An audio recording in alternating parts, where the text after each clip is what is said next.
Para ustedes, ¿qué es el éxito? ¿Existe una diferencia entre una vida exitosa y una vida con sentido? ¿Qué cultivo? ¿Qué es lo que realmente me hace feliz? Pero luego descubrimos que no puedo ser feliz solo. Vivimos en medio de una comunidad, empezando por la familia, luego la sociedad amplia.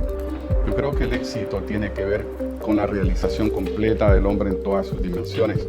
Que yo sí veo que el éxito y la felicidad son cosas distintas y que justo la sociedad va persiguiendo el éxito y que la felicidad se persigue en la medida que ejercemos la propia naturaleza humana. Yo creo que esa es una pérdida de recursos humanos y a mí me preocupa realmente mucho más que la pérdida de recursos materiales. Yo creo que será mucho más grave y catastrófico para la humanidad que la pérdida del petróleo, la energía nuclear, la minería o qué sé yo. Cuando el ser humano pierde sus virtudes, su capacidad de paciencia, su constancia, su inteligencia, su imaginación, su capacidad de atención, de concentración, realmente es cuando estamos al borde de retornar a la edad de piedra. A cada descubrimiento científico, a cada desarrollo tecnológico, a cada herramienta que el hombre incorpora en su uso, lo que viene es una pérdida de una capacidad. Muy buenas tardes a todos los presentes. Gracias por estar aquí. Especial agradecimiento a nuestros panelistas, el señor Gabriel Paredes y Eduardo Rivadeneira.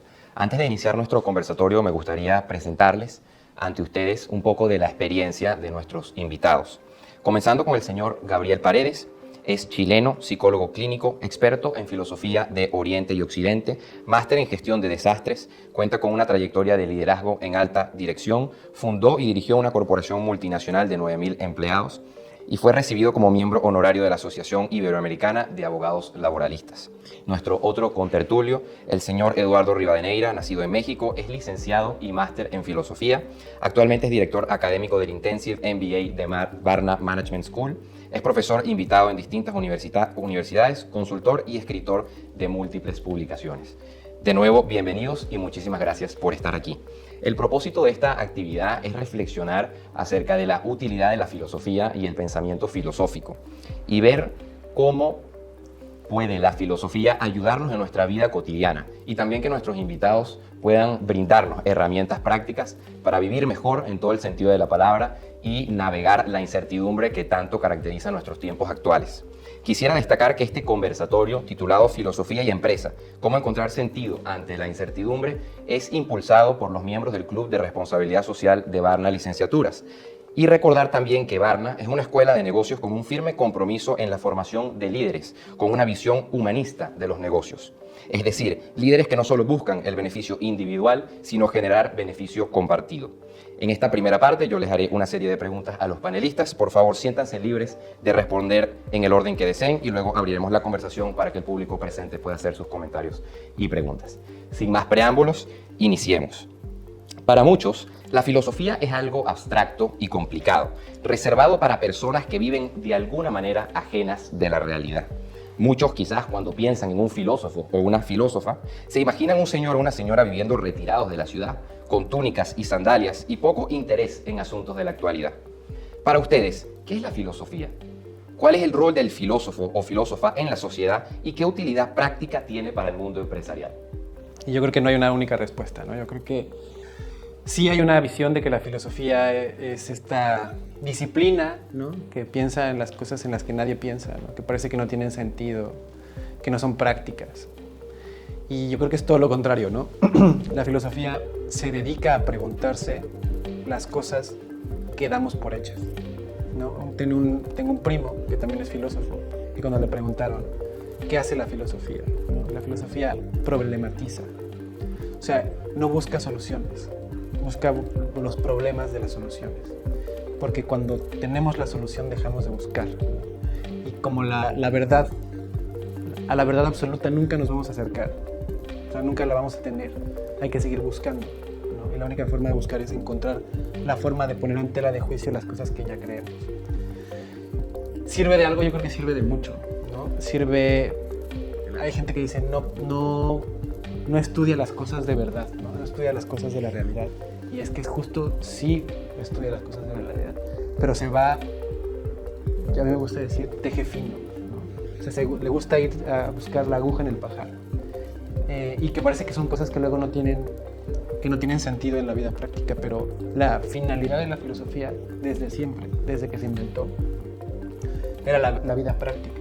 Luego lo que pasa es que la vida práctica te lleva a preguntarte por otras cosas que ya no son de la vida práctica. Pero la intención o la finalidad de la filosofía, cuando se inventó, era tener una buena vida. O sea, era más bien una disciplina que buscaba la buena vida o la vida buena, ¿no? Más que quedarse en las nubes, ¿no? Ahí le hacen, la tragedia griega, una comedia griega le hace una burla a Sócrates diciéndole que vivía en las nubes, ¿no? Y le decía a Sócrates, sí, porque desde ahí se ve mejor, ¿no? Pero no, en realidad la filosofía, la que no pretende tener repercusiones en la vida práctica, eso ya es otra cosa. Y por eso tiene que ver, lo veremos más adelante, por eso tiene que ver con la empresa, ¿no? Porque la empresa también se trata de las cosas, de tener una vida buena, ¿no? Pero bueno, Gabriel. Gracias. Yo creo que la imagen del erudito o el sabio como un intelectual que solo se dedica a leer libros es una imagen más bien moderna, post-renacimiento. Los clásicos están muy lejanos de esa realidad. Si estudiamos la biografía de los clásicos, todos vivieron momentos muy adversos. Confucio vivió una época de unas guerras continuas, salvajes, tremendas. Sócrates peleó contra los persas de una proporción de 30-1, un ejército de 1,5 millones de persas se fue sobre los griegos. Platón era sumamente atlético, por eso es un apodo, el de los hombros anchos. Su verdadero nombre era Aristócles. El Buda era un gran guerrero y era de la casta de los Chátidas. También vivió una época en la cual la India brahmánica había caído en una gran lucha de clases, había muchos disturbios, muchas contradicciones. Marco Aurelio vivió épocas espantosas, con una pandemia que duró 30 años, murieron decenas de millones de personas, todo el tiempo en guerra, todo el tiempo sus enemigos atacándolo, intentó hasta matarlo a su esposa, le traicionó a su mejor amigo.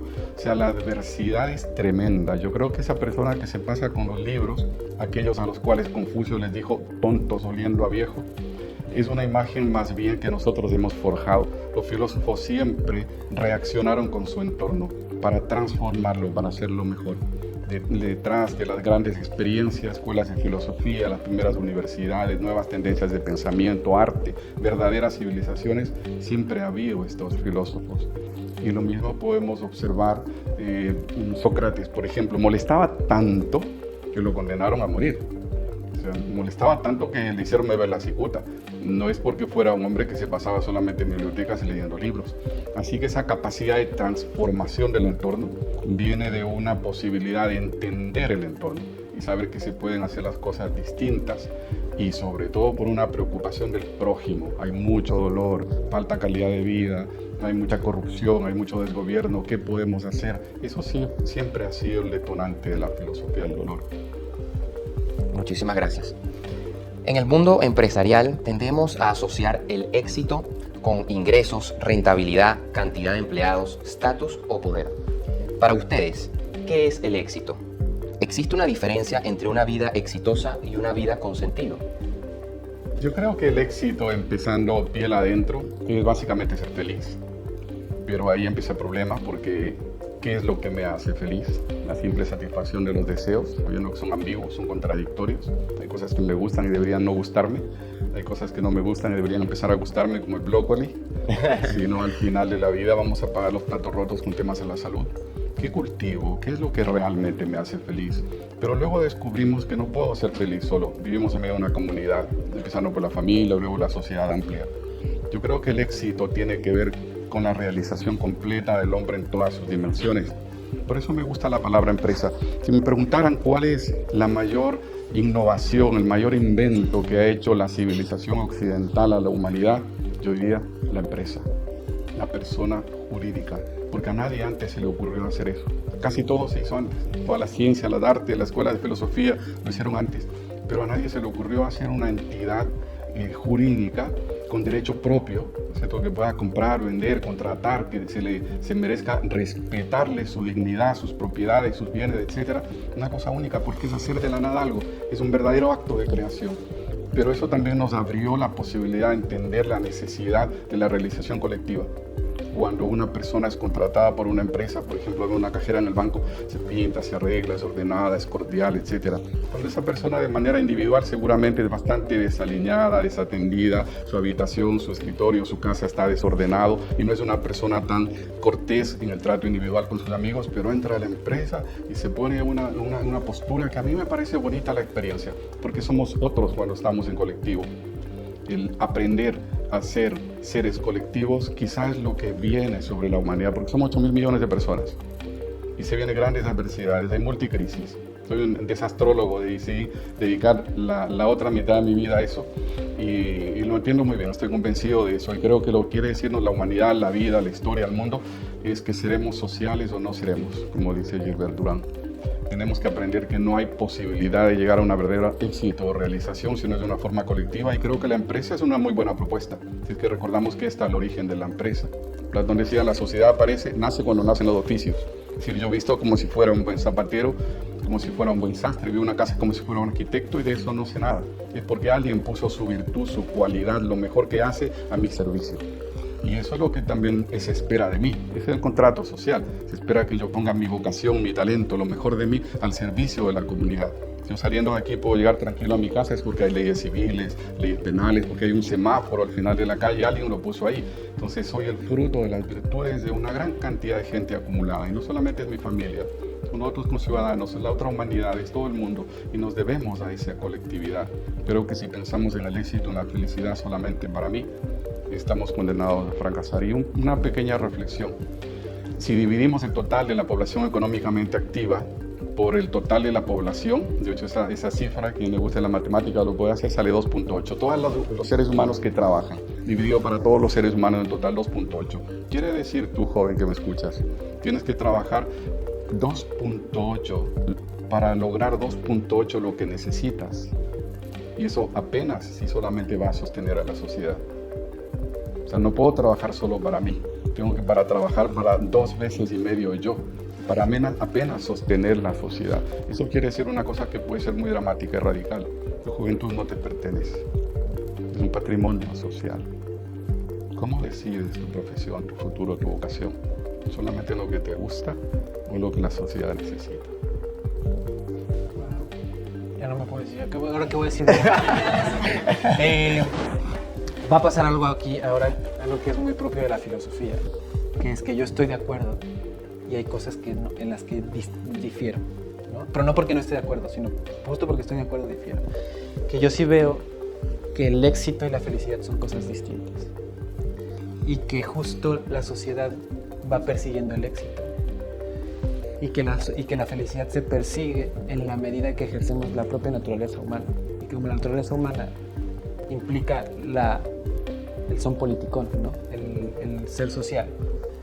Yo solo puedo ser feliz, como tú decías, ¿no? En la medida en que estoy en la sociedad. Entonces, si yo me olvido de la sociedad y me dedico solo al éxito, ¿no? que es subjetivo, ¿no? El éxito es distinto para cada uno de ustedes, pero la felicidad solo se alcanza, la felicidad es objetiva. La felicidad se alcanza más o menos para todos igual.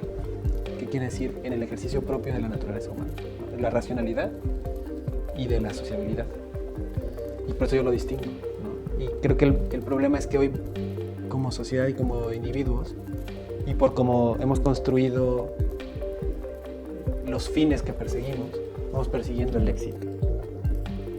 Y ese es lo que nos está llevando al camino en el que nos ha procurado tantas crisis, ¿no? O sea, yo creo que los problemas que vivimos todos los días es que ya no buscamos ser felices, buscamos tener cosas.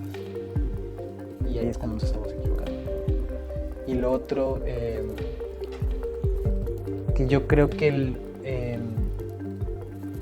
el éxito son metas específicas, ¿no? O sea, yo digo, tengo éxito cuando alcancé una meta. Y la felicidad nunca es una meta, es un fin. Es el fin final, ¿no? Es el último fin. Pero no es una meta, porque no es algo que alcance, es algo que estoy siendo, ¿no? Siempre es un gerundio, ¿no? Y ya. Muchísimas gracias por compartir cada uno su visión tan profunda. Hoy es cada vez más común que las empresas definan su misión, visión y propósito. Desde su experiencia, liderando organizaciones y en el aula de clases con líderes empresariales, ¿cuál debería ser el rol del empresario en la sociedad actual? Claro. Qué bueno que me dijiste, porque había otra cosa que quería decir que se conecta perfectamente con esto. Que la empresa, como la entendemos hoy en día, este ente jurídico, como lo entendemos hoy en día, sí surge a partir del surgimiento de la cultura occidental. Pero la empresa, lo propiamente empresa, es un ente primitivo, es algo que surge con el primer grupo humano que se unió para buscar el bienestar. Eso era una empresa. ¿Sí? Es decir, la empresa no es el lugar al que voy a trabajar, no es el ente jurídico. La empresa es el grupo de personas, ¿no? Y ese grupo de personas es un grupo de personas que tienen un fin en común, que es salvaguardarse, buscar su bienestar. ¿Sí? Entonces, ¿cuál es la visión? ¿Cuál tiene que ser la visión de la empresa?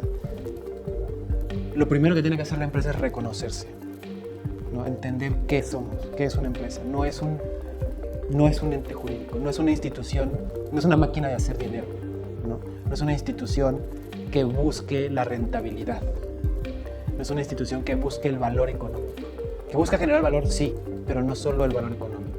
La empresa que se acota a la búsqueda del valor económico supedita el resto de las cosas en la búsqueda del valor económico. Es decir, cuando la empresa busca el dinero, la rentabilidad, va a sacrificar todo lo demás. Y el verdadero sentido de la empresa era el bienestar de las personas, de cada una de las personas. El dinero es súper importante, o sea, yo no soy comunista, el dinero es súper importante, pero el dinero es el medio para alcanzar el fin, que es el bienestar. Y eso es lo que como se tiene que entender la empresa. Lo que pasa es que igual en esta confusión de entender qué es lo que no es y qué no es lo que es, vamos perdiendo. Ahí, cuando ve la empresa de esta forma, su visión y su misión surgen espontáneamente. Sí, porque entonces yo ya entiendo que lo que tengo que generar es valor, no solo para mí como empresario o como director de empresa, sino para cada uno de mis stakeholders, es decir, mis colaboradores, mis clientes, la sociedad. Eso es la empresa. Todo lo demás es una ficción de lo que es la empresa. Por eso es súper importante hacer la reflexión al respecto. Gracias. Yo creo que una empresa, igual Eduardo, considero que es tan antiguo como la humanidad. Diría que simplemente manifiesta una necesidad y una capacidad del ser humano de la necesidad de concreción, de plasmación. Tengo ideas, tengo una perspectiva del mundo y ahora con ello quiero hacer algo, darle forma. Y creo que tiene tres, como el ser humano tiene tres dimensiones, la dimensión empresarial también. Los griegos decían soma, que es el cuerpo, nous, que es la psiquis, las emociones, los pensamientos, soma, psique y nous, que es el espíritu. ¿No es cierto? Creo que a nivel de empresa también podemos decir que hay una dimensión de los proyectos. Otra dimensión intermedia, que los proyectos nacen de la cabeza, es algo concreto, lógico, recursos, necesidades. Por sobre ello estarían los sueños, que nacen del corazón, tiene que ver mucho con los sentimientos. El proyecto obedece a necesidades y responde a un proceso lógico, recursos, etc. Tanto los sueños como los proyectos parten de abajo hacia arriba, de necesidades más o menos sutiles. Y el intentarlo, plasmarlos, nos da satisfacción. Hacer un auto que sea más ecológico y que sea más económico y seguro, siempre será bueno, pero eso no aumentará la estatura de las personas, eso no los hará mejores. Les dará satisfacción, sí, como muchos proyectos, pero más allá de ellos están los sueños. Cuando Akio Morita, el fundador de la Sony, de un hangar que estaba un poco destruido porque terminaba la Segunda Guerra Mundial, recogió a sus compañeros heridos, muchos de ellos lesionados, y les dijo: vamos a hacer la imagen y sonido perfecto para beneficio de la humanidad y habrá tanto dinero que no sabremos qué hacer con ello. No estaba simplemente diciendo un eslogan. Ahora hemos tomado la misión y la visión como algo de maquillaje, como algo de marketing, qué sé yo. Él tenía un convencimiento profundo, él estaba hablando de un sueño. ¿Cierto? Como Martin Luther King cuando dice: yo tengo un sueño. Ese sueño profundo, que no es marketing, no es imagen, no es una postura artificial, es una convicción profunda que viene del corazón y puede abarcar un conjunto de proyectos a lo largo de la vida humana, orientados a una plasmación. Cuando Akio Morita se plantea eso, está haciendo algo más o está por lo menos accediendo a una dimensión de la empresa que es otra distinta. Siempre detrás de una gran empresa hay un gran sueño, ¿cierto? Y vemos que grandes ideales han alentado grandes posibilidades de concreción. Y la empresa más interesante que hay en la historia de la humanidad es ser una civilización. Ha habido gente que realmente sabía de management en la antigüedad porque hicieron grandes civilizaciones. Pudieron levantar y transformar realmente la vida de millones de personas y levantar a pueblos. Europa estaba profundamente sumergida en una Edad Media, estaba en una condición bastante peor que la de Haití. Bastante peor que la de Haití. Hasta los reyes eran analfabetos, 1 de cada 3 europeos murió porque no se lavaba las manos, la peste negra. Y logró salir de ahí básicamente por las escuelas, Hansas, Métiers, Fratrías, Cofradías, que maestro, discípulo, generación tras generación iban haciendo cada vez mejores y mejores. Hasta que de pronto vino Leonardo da Vinci, el hombre más genial que ha existido en el universo. No fue fruto de una alteración genética ni de visitas extraterrestres, fue fruto de una larga cadena de maestros y discípulos que fueron perfeccionando todo lo que hacían y comprendiendo más profundamente la naturaleza humana, hasta que logró hacer lo que hizo. Lo que hicieron los templarios, ¿cierto? Ellos inventaron la contabilidad que hoy utilizan todas las empresas y se volvieron una de las instituciones más ricas que hubo durante la Edad Media. Eran dueños de la mitad de Europa y básicamente eran gente con ideales que decían: nada para nosotros, Señor, nada para la gloria de tu nombre. Las empresas ha habido muchas y habrá muchas más. Quizá ahora enfrentamos el desafío de hacer empresas nuevas, porque se viene un mundo nuevo y eso va a exigir personas, hombres y mujeres nuevos, y va a exigir también empresas nuevas, porque los paradigmas que hasta ahora han gobernado el mundo por 2000 años están generando crisis, están entrando en contradicciones, se necesita hacer algo distinto. Y están muchas personas en el mundo, instituciones en el mundo, universidades, pensando qué hacemos ahora. Creo que es hora también de pensar cómo hacemos empresas nuevas. Muchísimas gracias por sus respuestas tan inspiradoras. Frente a ustedes hay un grupo de jóvenes, y me incluyo, que hemos crecido en un mundo de cambios acelerados. Inteligencia artificial, mercados volátiles, carreras que no existían hace 10 años y una exposición constante a redes sociales repletas de distintas versiones de lo que significa tener éxito. Ante tantos cambios y tanto estímulo que caracteriza la dinámica social de hoy en día, ¿qué nos recomiendan para encontrar sentido y navegar la incertidumbre? Hay tanta información que los límites de la verdad, de lo que es verdadero, están muy desdibujados. Es decir, se creyó históricamente que en la medida en que tuviéramos acceso a la información íbamos a ser mejores personas, mejores seres humanos. Y eso era el ideal de la ilustración, ¿no? Por eso hicieron la enciclopedia. Y resulta que ahora que tenemos más acceso que nunca a la información, parece ser que estamos más alejados de la verdad, ¿no? ¿Por qué? Porque entonces empiezan a popular las supuestas verdades. Y entonces la verdad se vuelve relativa, se vuelve líquida. Y entonces ya no sabemos qué es la verdad. Y entre eso se van perdiendo las cuestiones fundamentales.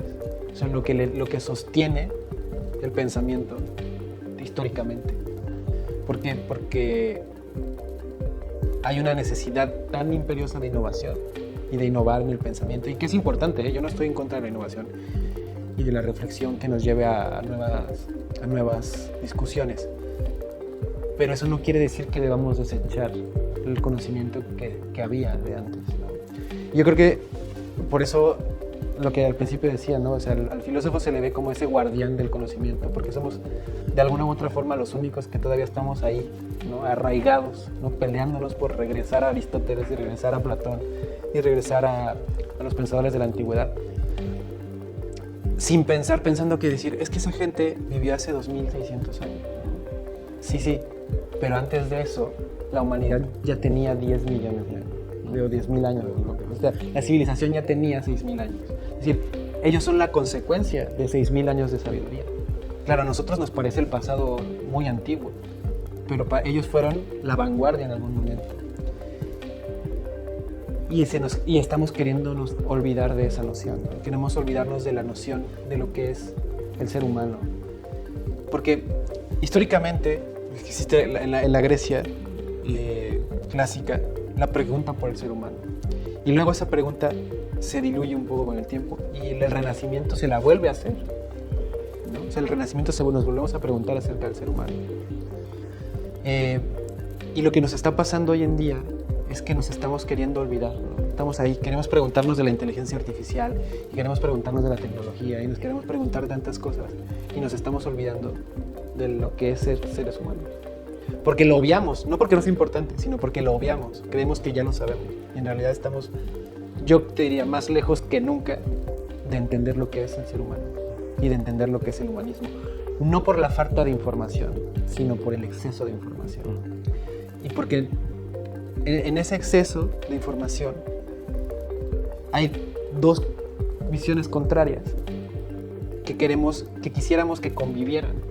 Y en lugar de entender cómo conviven, lo que hacemos es deshabilitarlas. Entonces ya no me importa ver cómo tú y yo nos ponemos de acuerdo, sino más bien decir tú estás mal. Cuando mi hijo tenía 1 año y medio de edad, le llevé al pediatra. Y él lo sentó en un lugar, le puso unos juguetes y le dejó que jugara y me dijo que no lo interrumpiera. Cuando un pediatra observa que un niño tiene menos de 40 minutos de atención continua en juego, va a sospechar inmadurez neurológica. Y la concentración de un niño a esa edad es tanta que tú la haces así y le pestañea. Cuando hacía el doctorado en psicología, tuve la oportunidad de un grupo como ustedes, universitarios, muchachos jóvenes de primeros años, hacer una prueba de la capacidad de atención que tenían. Y no llegaba a 5 minutos. Creo que ahí hay una pérdida. ¿Dónde se fueron los 40 minutos del año y medio? Hasta el universitario, que está 3 minutos y medio, 4, con capacidad de concentración. A veces no he terminado de leer el párrafo y ya me olvidé de lo que venía. Yo creo que esa es una pérdida de recursos humanos. Y a mí me preocupa realmente mucho más que la pérdida de recursos materiales. Yo creo que será mucho más grave y catastrófico para la humanidad que la pérdida del petróleo, la energía nuclear, la minería o qué sé yo. Cuando el ser humano pierde sus virtudes, su capacidad de paciencia, su constancia, su inteligencia, su imaginación, su capacidad de atención, de concentración, realmente es cuando estamos al borde de retornar a la edad de piedra. Ahora hay mucha tecnología. El árbol de la tecnología ha crecido muchísimo. Recuerdo la historia de un sabio chino que decía que en su jardín tenía 2 árboles, el uno del crecimiento material y el otro del crecimiento humano. Y era tan sabio que echaba siempre la misma cantidad de agua a los dos. Porque si uno crecía mucho, el otro crecía muy poco, la viga de la civilización que estaba equilibrada entre los dos se iba a tambalear y caer. Tenemos un árbol del desarrollo material impresionante, lo saben. Aparatos de 60 toneladas vuelan sobre las nubes, desintegramos el átomo, conocemos el genoma humano y la inteligencia artificial que ahora nos supera individualmente. Pero ¿qué pasa con el humano? Cada vez más desconcertado, cada vez con más depresión, con más estresado. La UNESCO habló a propósito de pandemia de la catástrofe generacional. Hay toda una generación que perdió años que no los iba a recuperar jamás o difícilmente lo haría. Generaciones que llegaron a graduarse de bachilleres contando con los dedos y sin una capacidad de comprensión profunda, comprensión lectora de textos complejos. Y ahí la UNESCO se preguntaba, bueno, ¿qué es lo esencial? Fue muy bonito el ejercicio porque yo no puedo recuperar todos esos años perdidos por la pandemia. Pues, ¿qué es lo esencial? ¿Qué es lo mínimo que necesita una persona para tener éxito en su vida? Y resulta que no es información, son capacidades. Y ahora llega la tecnología, la inteligencia artificial y nos pone nuevamente el tema frente a nuestro rostro, porque con un clic tengo acceso a toda la información del mundo, y procesada, inclusive no cruda, con la inteligencia artificial. Entonces, ¿qué puedo agregar yo? ¿Cuál es el verdadero valor que yo puedo agregar? ¿Cierto? Porque las empresas son tan altas como la altura de las personas que lo componen. Por eso el rubro en el cual se ha invertido más a nivel histórico en el desarrollo organizacional es el liderazgo. Porque una empresa no puede ser más grande que las personas que lo componen. Y los líderes, dedico mucho tiempo al desarrollo de líderes porque creo que es la verdadera servicio social. Identificar tempranamente y desarrollar liderazgos, porque eso es lo que necesita la sociedad. Y eso lo quieren las empresas, encontrar talentos y darle oportunidad de que se desarrollen, porque eso es lo que va a hacer sostenible, fortalecer las empresas. Pero los talentos están en el alma humana. Todo ser humano es capaz de ser muy talentoso, tiene que tener las oportunidades adecuadas para desarrollarse. Entonces, educación no tiene nada que ver con información. Cuando nos centramos el proceso educativo en transmitir información, estamos perdidos, estamos perdiendo tiempo crítico. El tiempo es absolutamente crítico, hay poco tiempo, tenemos que apuntar a lo esencial. UNESCO se preguntaba esto, ¿qué es lo esencial? Las virtudes humanas, tolerancia, paciencia, convivencia. Harvard publicó hace unos pocos meses que una persona que no tiene amigos tiene las mismas posibilidades de una vejez con enfermedades que alguien que tiene enfermedades ¿cómo se llama?, de largo plazo, enfermedades crónicas. Las mismas posibilidades de una vejez cortada en 30 años, una diabetes, una hipertensión, etcétera, es la posibilidad que tiene una persona que no tiene amigos sinceros. Porque Aristóteles decía que hay tres tipos de amistad. Una amistad por interés, hoy le llamamos clientes, que no tiene nada de malo. Hay que cultivarlos, hay que tener buenos clientes, sostenerlos y es de mutuo beneficio, está muy bien. Una segunda calidad, un poco más arriba, amistades de mutua complacencia. Soy feliz contigo, quiero casarme. Ahora ya no soy feliz contigo, vamos a separarnos porque hay otra persona que me hace más feliz. Pero una amistad de mutua complacencia. Y la amistad verdadera es la amistad de virtud. Aquella que no es porque tengamos un interés en común o porque haya una mutua complacencia. Cuando tienes un verdadero amigo es posible que haga cosas que te resulten dolorosas, porque nuestros deseos son contradictorios. Ten cuidado con lo que deseas, no vaya a ser que se te cumpla. Cuando un amigo realmente me cuida, es posible que haga algo con lo cual yo no esté de acuerdo y me resulte desagradable y no me guste. Pero él está pensando en mí en serio. Ese tipo de amistad no basta con querer, hay que tener la capacidad de lograrlo. No es suficiente con querer, vivimos en el mundo del deseo. Lo que uno desee se cumpla. Pero hemos perdido, por ejemplo, la capacidad de la osadía. Vivimos en el mundo del deseo, estamos centrados en el deseo. Y pasamos por la vida como si estuviéramos en un supermercado, tomando lo que me gusta, dejando de lado lo que no me gusta, el mundo del deseo. Pero lo que hace es tallar en 1000 pedazos la lógica del deseo es la osadía, el atreverse a intentarlo, la filosofía del riesgo. Primero salto y luego veo cómo caigo. Atreverse a intentarlo porque muestra la voluntad. Un estoico muy famoso decía: entre todos los que pecan, me gustan los que pecan de una manera viril, o sea, por excederse, por intentarlo, por equivocarse, por querer comerse el mundo, por querer transformar la realidad. Que me equivoque no importa, pero no quiero dejar las cosas como están. Entonces es necesario esa energía, que los jóvenes recuperen el protagonismo social, saber que son dueños de esa energía que puede transformar el mundo y tener la intención de hacerlo, porque coincido con Eduardo, la tecnología no tiene nada de malo. Un martillo es bueno o es malo, depende cómo lo use. Lo único que es capaz de recibir un juicio moral es la intención, no el acto. Pegar a alguien es bueno o es malo, depende. Si le va a caer una maceta y lo empujo y lo lastimo, le salvé la vida, pero fue bueno. Dar un vaso de agua es bueno o es malo, depende. Si se está ahogando es muy malo. Si está en el desierto es bueno. Lo único que se puede emitir un juicio es la intención al alma humana, no al acto en sí. Lo que queremos son personas más idealistas, personas más espirituales, personas más profundas, personas con la convicción de que la competencia no desarrolla. Nos vendieron un cuento que está equivocado ahí, se lo debemos a la Marx y a Darwin, que la competencia es lo que hizo evolucionar a la especie humana y a todos los seres vivientes del planeta, y es falso. Porque vino Margulis un poco más tarde, una gran científica, que dice: no es la competencia sino la colaboración. Y dentro de cada una de mis células la batería se llama mitocondrias. Vino la tecnología, estudió las mitocondrias y ve que tiene un ADN que no es humano. Es una bacteria que se la incorporó y curiosamente tiene doble membrana. Una de ella propia y otra de la célula que la envuelve para protegerla. ¿Y eso qué permitió? Que no tengamos que esperar el sol para recibir energía. Que no tengamos que limitar nuestra actividad solamente cuando hay sol, sino que pudiéramos incorporar la fuente de energía adentro. Por eso somos esto lo llamaron la endosimbiosis. Lo que realmente hace desarrollar la vida es la colaboración. Ese tema, nuestros mercados todavía son devorados por la competencia y me parece tremendo, porque eso solamente llega a la destrucción, al deterioro de recursos y de las personas. Hay que entender que lo que realmente nos permite alcanzar las estrellas es la colaboración. Y eso es algo una oportunidad, creo yo, que tenemos como empresarios. Déjame hablar. Platón plantea en el libro del mito del Tot, cuando habla de la escritura, y él explica que la escritura era una bendición y una maldición. Que era una bendición porque nos permitía tener registros escritos, ¿no?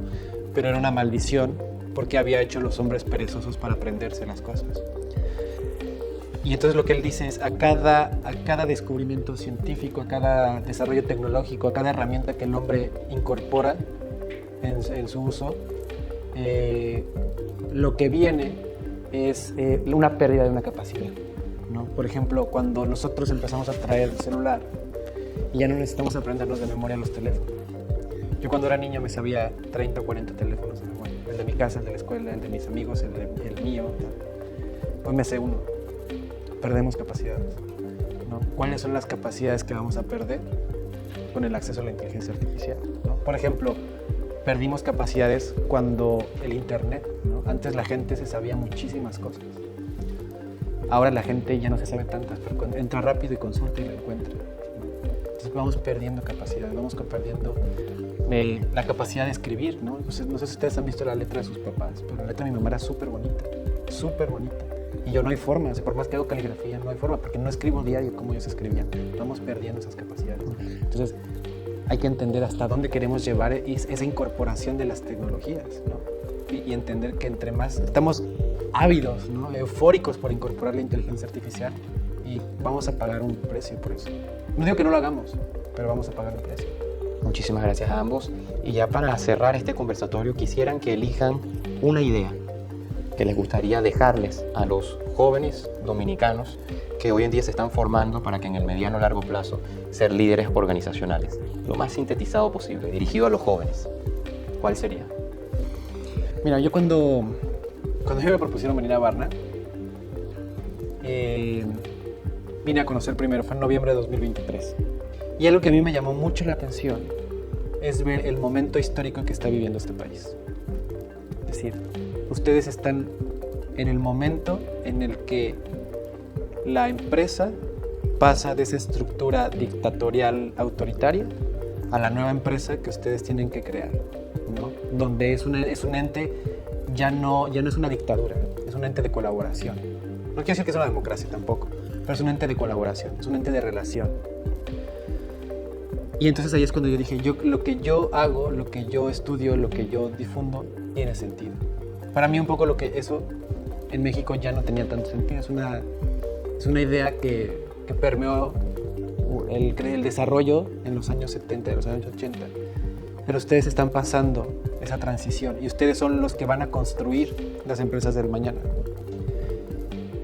Y yo creo que lo que yo sé tiene sentido. Si lo logro hacerlos ver, creo que pueden construir mejores empresas o empresas que tengan una dirección correcta, que permitan que no pase lo que pasó en mi país, que no permitan lo que pasó en tu país, ¿no? Y que no permitan lo que pasó en tu país en algún momento también, ¿no? Es decir, somos 3 personas que venimos de un país que en algún momento el tuyo y los nuestros muy recientemente han colapsado socialmente, ¿no? O sea, el tejido social está desgarrado. Y tiene que ver con que las empresas, los empresarios, no son solo los entes económicos, son los núcleos, son las células de la sociedad, son las células que permiten que funcione el país. Y si ustedes hacen bien las cosas, van a tener un buen país. Y si van desorientados, seguramente el país va a ir de forma errada. ¿Me explico? Entonces, ¿qué es lo que le tengo que decir? Pues que intenten incorporar esta parte filosófica, ¿no? Esta parte humanista. Al final de cuentas, esto es lo que nos distingue. Y ustedes eligieron, o sus papás eligieron esta escuela por alguna razón. Pero nosotros en Varna bebemos de una tradición que no es la misma tradición de la cualquier otra universidad. Nosotros bebemos de una tradición donde las escuelas que nos precedieron fueron fundadas por filósofos. O sea, la Universidad Panamericana y el IPADE, que es la Escuela de Negocios de donde yo vengo, que es el mismo modelo que ustedes tienen, fueron fundadas por filósofos. El IESE fueron fundados por filósofos. Sí, la vida de la empresa y la vida del filósofo no está separada, está más vinculada de lo que ustedes creen, ¿no? Hay una anécdota de Tales de Mileto, que es uno de los primeros filósofos griegos, ¿no? Que le dicen que lo que él hacía no servía para nada. Y entonces dice, les voy a demostrar que sí sirve para algo, ¿no? Él era empresario. Entonces lo que agarra y dice, yo sé cosas, porque hago filosofía, sé cosas que ustedes no saben. Entonces él más o menos sabía cómo funcionaban los ciclos del agua, ¿no? Y entonces lo que hace es acaparar, porque sabía que venía una sequía, y acapara las mercancías. Y luego las vende carísimas, ¿no? Y ya cuando junta el dinero, lo regala. Y dice no, mi interés no era hacerme rico. Mi interés era perseguir, conocer la verdad. Sí, pero yo podría hacer lo que sé, lo que me enseña la filosofía, lo podría usar para aprovecharme, pero no es mi objetivo. Y por eso tampoco me interesa hacerme rico, ¿no? Pero la vida de la empresa y la vida de la filosofía están mucho más ligadas de lo que parece, ¿no? En Europa es más común que se contrate a filósofos como parte de comités de dirección. Son visiones distintas. Al final, ¿qué enseña la filosofía? Nada, enseña a pensar. pero los conocimientos que te enseñan, lo que vienen en los libros, no es lo importante es la capacidad que te da de reflexionar. Eso se te hace un hábito pensar, y eso es lo que realmente te aporta la filosofía. Muchas gracias, Eduardo. Para cerrar, sintetizado, mensaje para los jóvenes dominicanos. ¿Ustedes creen que Leonardo da Vinci pintó la Mona Lisa porque le pagaban bien? Porque le dieron un buen bono o qué sé yo. Y el salario no es la fortaleza. El salario no es la fortaleza. No se puede comprar la actitud del ser humano con ningún salario ni bono. Hay personas que no han ganado nada, incluso han perdido todos, como el mismo el padre de la patria. Juan Pablo Duarte. Subí al Pico Duarte y no me acuerdo de Juan Pablo Duarte. Perdió todo, su patrimonio familiar, su propia vida, etcétera. Quedó postergada porque era un idealista que quiso hacer una nación y gracias a él estamos aquí. De hecho, sí, se habla de que va a haber mucho desempleo. Solamente por el chatbot se decía que 100.000 dominicanos y sus familias iban a quedar sin ingresos por la automatización de los call centers. Se habla de que vienen grandes desempleos. Yo creo que si todos nosotros viviéramos en una misma calle, estuviéramos desempleados de una manera crónica, ya un poco desesperados, diríamos, bueno, tú sacas la basura, tú coges las goteras en los techos, tú cuidas a los niños, siembras zanahorias, yo voy a cuidar la seguridad en las esquinas. Y de pronto descubriríamos que podemos tener calidad de vida sin ese trabajoso intermedio del dinero. No confundamos nuestros valores. La verdad, lo que hace falta aquí es recuperar un conocimiento de la naturaleza y de la condición humana que no hay ningún ámbito de la vida que le quede exento, y la profesional y la empresarial tampoco. Yo quisiera dejar como idea central: vino viejo en odres nuevos. Poder recuperar esa filosofía eterna y ponerlo en lenguaje dominicano para necesidades dominicanas, para mercado dominicano, y ver qué podemos hacer de interesante con ello, porque todos los clásicos es precisa y exactamente eso lo que hicieron: recuperar una sabiduría que es patrimonio de la humanidad y ver cómo podemos mejorar los problemas que están al límite de nuestra piel. Muchísimas gracias. De verdad, un aplauso por favor para nosotros.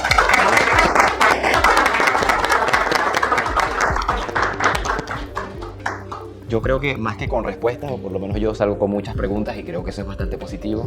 Definitivamente nos hicieron reflexionar, nos inspiraron y nos motivaron a hacer negocios con sentido y con propósito. Así que de parte de Barna Licenciaturas les agradecemos enormemente por su tiempo, por haber venido por acá y esperamos que vuelvan pronto. Gracias. Gracias a la invitación.